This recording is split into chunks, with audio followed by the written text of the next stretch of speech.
The Gemara, Masechet Sanhedrin, page 107b. This is a story about Jesus.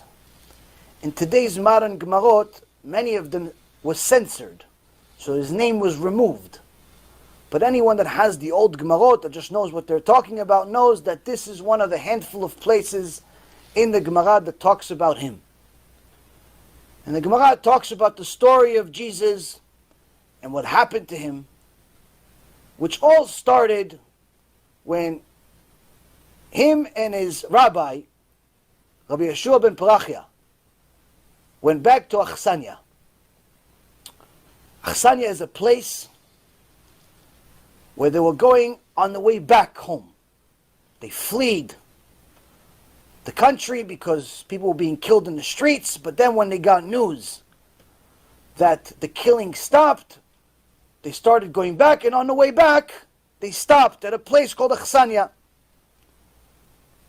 And Rabbi Yeshua ben Parachia was one of the giants of giants among our nation of all time, not just of his generation.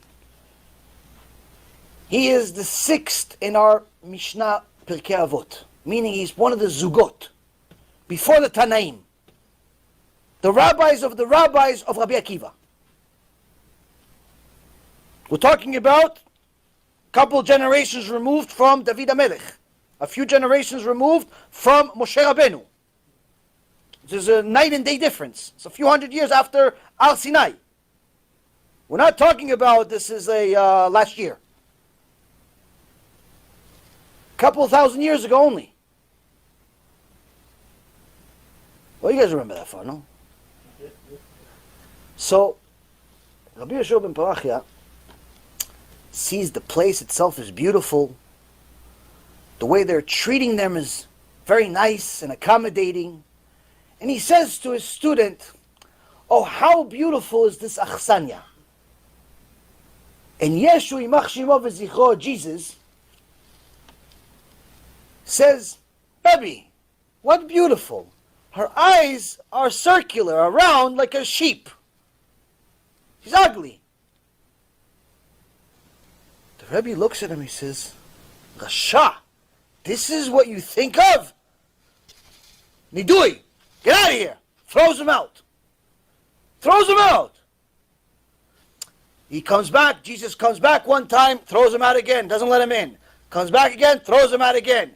He wanted to see if he's serious about his tshuva. So the third time he would come back, he was planning on accepting him. But Jesus had such a huge ego that he wanted to come whenever he wanted to come, and he came while Yeshua ben Parachia was doing Kriyat Shema. Shema Yisrael, which we know from Halakha, you're not allowed to talk during Shema Yisrael. You're not allowed to talk to Shema Yisrael unless you have somebody's going to kill you. A king walks in. Gemara Masechet Brachot says a king walks in, and you know this king, if you don't say hi to him, he's going to kill you. You're allowed to talk. You're allowed to say hello to him. If a snake goes on your leg, not allowed to talk. Why? Because a snake is not going to kill you 100% of the time. Sometimes they're not venomous. But if a scorpion goes on your foot, you have to talk. You have to move. You have to do something. Why? Because scorpion, they're always poisonous. Meaning, there's specific halachot in regards to when you're allowed to talk. Not needless to say, when some Joe Schmo comes and says, "Hey, Rabbi, I want to come back," you don't have to stop Shema Yisrael.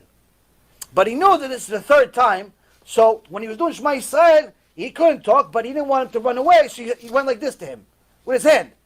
Like, wait a second. Yeshu didn't like this, thought that he's rejecting him again, and ran away, and decided he's going to declare war on the rabbis. He's going to declare war on the rabbis. That's the story. B'siyat B'ishmaya, Rabbi Ephraim says the Chidush of Chidushim. Because what happened really here? You really think that Yeshua ben Parachia threw out one of his students for looking at a girl? A lot of guys look at girls. You don't get thrown out of yeshiva for looking at a girl. Doesn't say alacha. If your student looks at a girl, you throw him out of yeshiva. Especially somebody in that generation, Jesus until that point was actually a Talmid Chacham. He had a lot of potential. Became Rasha. That Machti Mesit Mediach et Am Yisrael, he has no share of the world to come, no end to his Gehinom, but he had a lot of potential. So how do you just throw somebody like that out? Why? Because you looked at a girl? A lot of people. So what's really the pshat here? What's really the pshat? Rabbi Yaron says this. He says, look, Rabbi Yaron Reuven said, look how beautiful this Achsanya is. And Jesus said, she's ugly. Meaning that Jesus, in his mind, he figured, he's saying, how beautiful is this Achsanya? So, he must not mean how beautiful this place is. Because I don't care about how beautiful this place is. He must mean, how beautiful is the woman running this place? Why? Because I think that he means the woman. Because I'm thinking about the woman. And the rabbi is just like me. Why? He's human, I'm human. He has a brain, I have a brain. He puts his pants one leg at a time. I put my pants one leg at a time. So I'm going to answer the question I think he's asking me. Meaning, how beautiful is this place? What are you talking about? She's ugly. She looks like a sheep. So Yeshua ben Parachia was telling her, what? You're looking at a woman? It's not that the woman is the problem. It's that you think I'm like you. You think that the rabbi is like you. You think the rabbi thinks like you. Because you are weak, you think I am weak. Because you don't know, you think I don't know. Because you're struggling with your emunah and bitachon, you think I'm struggling with your emunah and bitachon. For that means you're not my student bichlal. That means we have no connection bichlal. That means we have nothing. You've learned nothing from me. Because you think I'm just like you. And if you think I'm just like you, if you think you're just like your rabbi, guess what? He's not your rabbi. Because your rabbi has to be somebody you look up to an extent that you know you will never be like him. Ever. He might as well be like Moshe Rabbeinu to you. If you think he's like you, and thinks like you, and acts like you, and gets angry because of the same reasons you get angry, he's not your rabbi. So, he threw him out. Why? You're not my student. There's no point. I can't teach you anything. Because anything that I teach you, you think I'm learning at the same time. Anything I tell you, you think I'm telling you. We're the same thing. We can't learn together. Why did Jesus get to such a point?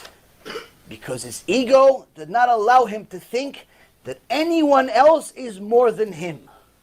If he thinks a certain way, so does everybody else.